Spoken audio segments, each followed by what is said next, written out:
આજે આપણે આપણા શરીરના એક એવા એન્જિન વિશે વાત કરવાના છીએ જે ક્યારે અટકતું નથી, આપણું હૃદય. ચાલો, એની અંદર લોહી જે અવિશ્વસનીય સફર ખેડે છે એને સમજીએ. ક્યારે વિચાર્યું છે કે બસ એક મુઠ્ઠી જેટલું નાનું સ્નાયુ આખા જીવનને આટલા વર્ષો સુધી શક્તિ કઈ રીતે આપી શકે? આ સવાલ જ અદ્ભુત છે, નહીં? ચાલો, આજે આ જ અદ્ભુત મશીનરીના રહસ્યો પરથી પડદો ઉઠાવીએ. તો સૌથી પહેલાં તો એ સમજીએ કે આ હૃદય છે શું, એને આપણા શરીરનું એક અવિરત ચાલતું એન્જિન કેમ કહેવાય છે. જુઓ, કુદરતની રચના કેટલી અદ્ભુત છે. આટલા મહત્વના અંગને એકદમ સુરક્ષિત જગ્યાએ, છાતીમાં, બંને ફેફસાની બરાબર વચ્ચે અને સહેજ ડાબી બાજુએ ગોઠવ્યું છે. અને એનું કદ કેટલું હશે?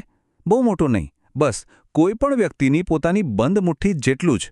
વિચાર તો કરો, આટલા નાના કદમાં આટલી બધી તાકાત છુપાયેલી છે. તો મૂળભૂત રીતે હૃદય છે શું? એ એક સ્નાયુઓથી બનેલો પંપ છે. એકદમ કુશળ પંપ, જે 1 સેકન્ડ માટે પણ આરામ નથી કરતો અને સતત ધબકીને આપણા આખા શરીરમાં જીવન આપનારું લોહી પહોંચાડ્યા કરે છે. ચાલો, હવે જરા હૃદયની અંદર જઈએ. એને સમજવા માટે કલ્પના કરો કે એ એક 4 રૂમવાળું ઘર છે. અને આ દરેક રૂમનું કામ એટલું ચોક્કસ છે અને એકબીજા સાથે એટલું જોડાયેલું છે કે પૂછો ને વાત. તો આ 4 ખંડ ક્યાં છે? જુઓ, ઉપરની બાજુ 2 ખંડ છે જેને કર્ણક કહેવાય છે. એમનું કામ છે લોહીને રિસીવ કરવાનું. અને નીચેની બાજુ બીજા 2 મજબૂત ખંડ છે જેને ક્ષેપક કહેવાય છે. એમનું કામ છે લોહીને જોરથી બહાર ધકેલવાનું. એક જમણી બાજુ, એક ડાબી બાજુ. એમ થઈ ગયા કુલ 4. પણ સવાલ એ છે કે 4 ખંડની જરૂર જ શું પડી? કારણ કે આ ડિઝાઇન જ સૌથી અગત્યની છે. આ 4 ખંડની વ્યવસ્થાને કારણે જ ઓક્સિજનવાળું શુદ્ધ લોહી અને ઓક્સિજન વગરનું અશુદ્ધ લોહી ક્યારેય એકબીજામાં ભળી જતું નથી. કેવી પરફેક્ટ સિસ્ટમ છે, નહીં? અને આ રચનામાં પણ એકદમ સ્માર્ટ એન્જિનિયરિંગ છે. જે નીચેના ખંડો છે એટલે કે ક્ષેપકો, એમની દિવાલો જાડી અને ખૂબ જ સ્નાયુબદ્ધ હોય છે. કેમ? કારણ કે એમને તો લોહીને જોરદાર ધક્કો મારીને છેક ફેફસા અને આખા શરીર સુધી પહોંચાડવાનું હોય છે. જ્યારે ઉપરના કર્ણકોને તો બસ લોહીને નીચે જ ધકેલવાનું છે, એટલે એમની દિવાલો પાતળી હોય તો પણ ચાલે. જરૂરિયાત પ્રમાણેની રચના. સારું, તો હવે આપણે લોહીની આખી સફરને સ્ટેપ બાય સ્ટેપ જોઈએ. સૌથી પહેલાં ઓક્સિજન મેળવવા માટેની યાત્રા. તો આખી કહાણી શરૂ થાય છે ઓક્સિજન વગરના લોહીથી, જે આખા શરીરમાં ફરીને થાકીને પાછું આવે છે. એ સૌથી પહેલાં પ્રવેશે છે જમણા કર્ણકમાં. ત્યાંથી એને નીચે જમણા ક્ષેપકમાં ધકેલવામાં આવે છે અને પછી જમણું ક્ષેપક એક જોરદાર પંપ મારે છે અને એ લોહીને સીધું ફેફસામાં મોકલી દે છે, જાણે કે કહેતું હોય, ચલ ભાઈ, જલ્દી ઓક્સિજન ભરીને આવ. હવે એકવાર ફેફસામાં ઓક્સિજન ભરાઈ જાય એટલે લોહી તાજુમાજુ થઈ જાય છે. અને અહીંથી શરૂ થાય છે એની બીજી અને એટલી જ મહત્વની યાત્રા.